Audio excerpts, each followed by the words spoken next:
Joining us now is Dave Ray. Dave is the Director of Communications and spokesman for FAIR, the Federation for American Immigration Reform. Dave, good to have you on, man. Hey, John, how you doing, my friend? Good to be with you. Good.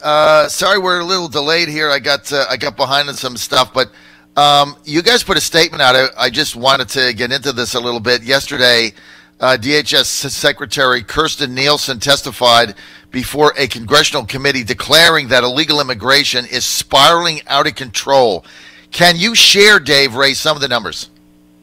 Well, I mean, it's absolutely correct. And, just to give you a comparison, in 2014, the first quarter of 2014, when President Obama declared that there was a humanitarian crisis at the border, for example, we had about 165,000 illegal alien apprehensions for that quarter. For this first quarter, testified the secretary yesterday, those have exploded. We have nearly 272,000 apprehensions, and we are set for the first time in more than a decade to eclipse more than 1 million apprehensions at the southwest border this year. Those are the ones who we catch.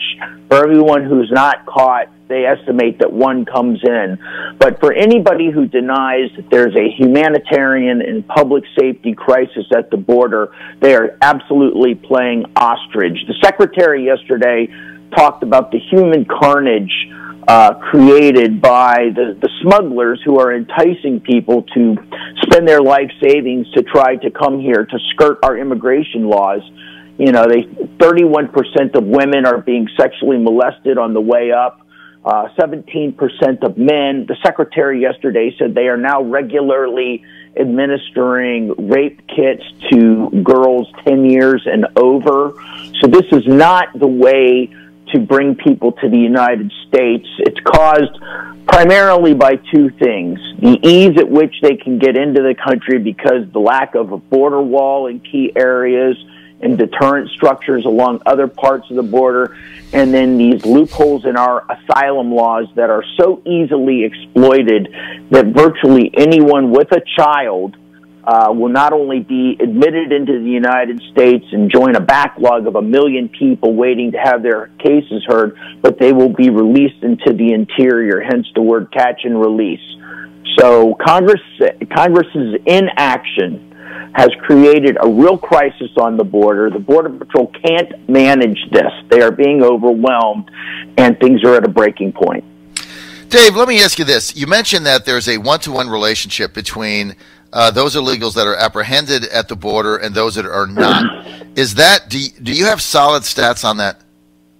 It's a Border Patrol estimate. I mean, of course nobody knows how many people aren't caught, but I've heard it as high as Border Patrol spokesmen have said it's been as high as 2 are, get by for everyone that's caught. But I think a 1-to-1 ratio is fair. Let's be honest, in places where we have a border wall, illegal alien apprehensions have become manageable. I mean, the San Diego sector, for example, used to just be an absolute a flood of people. They now have 14 miles of border wall there, and that sector is largely under control. But we have reports, and this is from NPR, so it's no right-wing hack news outlet. NPR is reporting that buses from Guatemala are coming up full of people, stopping at the border and letting these folks off. And the second they step 1 foot in the United States, they say the words political asylum, and then their legal process starts. If you have a child with you, which is the key, then you can't be held by the United States for more than 20 days. They're released into the country. The vast majority of these folks will not qualify. They are not fleeing political oppression. They are not asylees. If they were fleeing political oppression in Guatemala, then it begs the question, why didn't you stay in Mexico then? Because the government of Guatemala certainly wasn't chasing you there. But, they say 30% of these folks won't even bother to file their political asylum paperwork. Another 40% won't bother to show up for their hearing. When it's all said and done, these hundreds and thousands of people who are being admitted into the country under these false asylum claims, about 9% of them will actually be granted asylum. The rest will be in the country living illegally. And, obviously we know very little about these folks, so we're not really quite sure who we've let in. Total scam, and only 9% are actually authentic of these people claiming political asylum. Dave, I'm out of time. I want to thank Dave Ray for being with us at FAIR, the Federation of American Immigration Reform. Stay